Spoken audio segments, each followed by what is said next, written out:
शुरू होते हैं और श्री राम जी का जो राज्याभिषेक, राजा बने, राज तिलक हुआ था, वो वर्ष प्रतिपदा को ही हुआ था। और आज के दिन ही अभी जो अयोध्या में जो राम मंदिर बना, वो 22 जनवरी हम सबको याद है। परंतु हमारी जो सनातन या हिंदू संस्कृति का जो तिथि और वार, वो आपको पूछे तो 22 जनवरी जिस दिन श्री राम भगवान का जो अयोध्या में मंदिर बना, उस मंदिर बना और उसके बाद में श्री राम लल्ला जी की मूर्ति वहां विराजित की। राम लल्ला का अर्थ क्या, यानी राम जो ये राम जी का मंदिर बना अयोध्या में, वहां बाल स्वरूप छोटे बालक राम का वो प्रतिमा है, मूर्ति है। राजकुमार राम, राजा राम की वहां मूर्ति नहीं है। बाल स्वरूप में, बालक रूप में राम जी की मूर्ति वहां प्रतिष्ठापित है। उस दिन पौष शुक्ला 12 द्वादशी थी।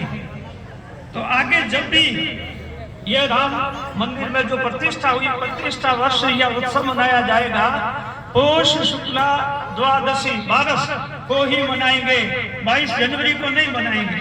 और अब की बात तो एक ऐसा संयोग था कि 22 यानी 30 मार्च को अपना ये जो राजस्थान है, जो भारत का राज्य है, इसका जो स्थापना दिवस मनाते हैं 30 मार्च।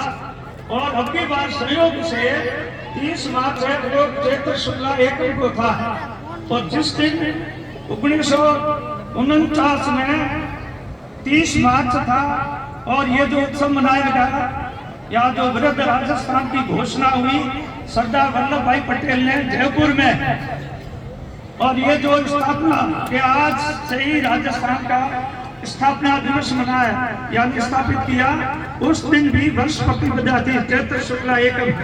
तो अब आगे से राजस्थान दिवस है, 30 मार्च को नहीं मनाया जाएगा, चैत्र शुक्ला 1 वर्ष प्रतिपदा के दिन ही मनाया जाएगा।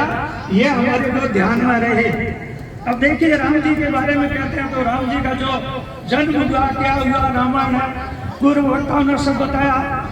तो राम जी का जीवन है एक प्रकार से, यानी बड़ों की आज्ञा मानना, आज्ञाकारी पुत्र होना, कैसी की परिस्थिति में अपने जो बुजुर्ग हैं उनका जो अनुभव लेते हुए माता पिता की आज्ञा का पालन करना, ये राम जी के जीवन का सर्वोच्च आदर्श।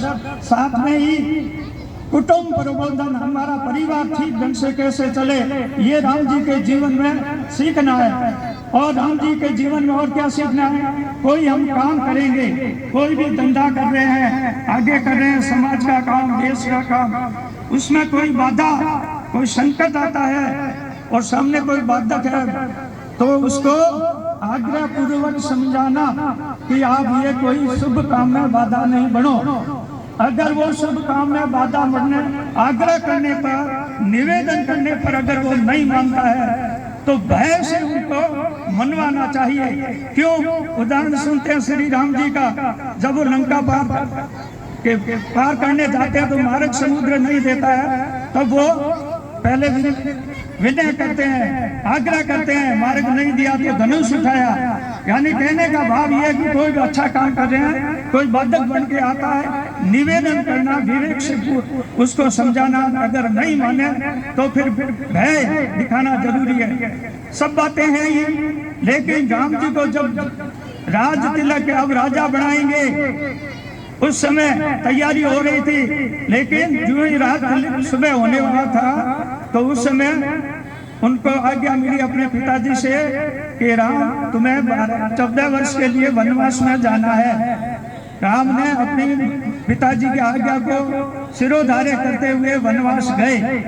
अब वनवास गए, उससे पहले उनका जो बचपन का वो दक्षिण गए, दक्षिण भारत की ओर गए, क्योंकि उस समय भारत में दक्षिण दिशा में वहां रहने वाली पब्लिक है, जनता, वो बहुत दुखी थी। किनके कारण? आज जो ये आतंकवादी, ये जो नक्सलवाद है, ये जो निर्दोष लोगों की हत्या करते हैं, ऐसे लोग, उनको पहले राक्षस कहा जाता था। ऐसे दानवों से भारत है जो दक्षिणी भारत ये पीड़ित था। तो राम को जन्म यानी जब जन्म हुआ तब से लगाकर उनको शिक्षा दी गई, पाठ पढ़ाया किया, क्या काम करना है। अपने गुरुजी के आश्रम में उन्होंने शस्त्र शास्त्र सभी विद्या सीखी।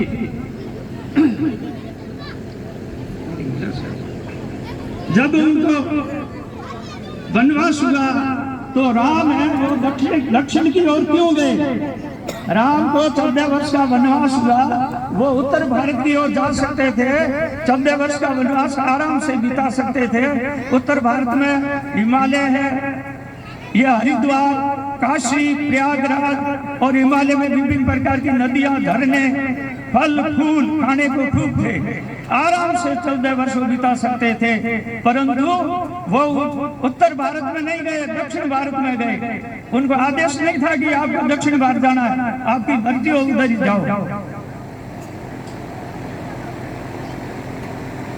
तो दक्षिण भारत में इसलिए गए, जब ये बाल्यावस्था में थे, युवा थे, किशोर थे, उस समय जब उनके पास विश्वामित्र आए, उनको गुरु, राजगुरु, राजा दशरथ यानी कुल गुरु जो रघुकुल है, विश्वामित्र आए दशरथ के पास कि हमारी रक्षा कीजिए, राक्षस तंग कर रहे हैं, हमारे यज्ञ वन में विघ्न डाल रहे हैं और आप हमारी रक्षा कीजिए। राजा ने कहा बिल्कुल तैयार हूँ गुरुदेव, आप आज्ञा कीजिए, आप कहो तो सेना और मैं साथ में चल करके आपकी रक्षा करेंगे। तो विश्वामित्र ने कहा आपकी सेना और आपकी आवश्यकता नहीं है, ये राम और लक्ष्मण दो बेटे हैं आपके, ये जो इनको दे दीजिए। वो जब दोनों जाते हैं दक्षिण की ओर आश्रम में, तो वनवास में वहां उनको हड्डियां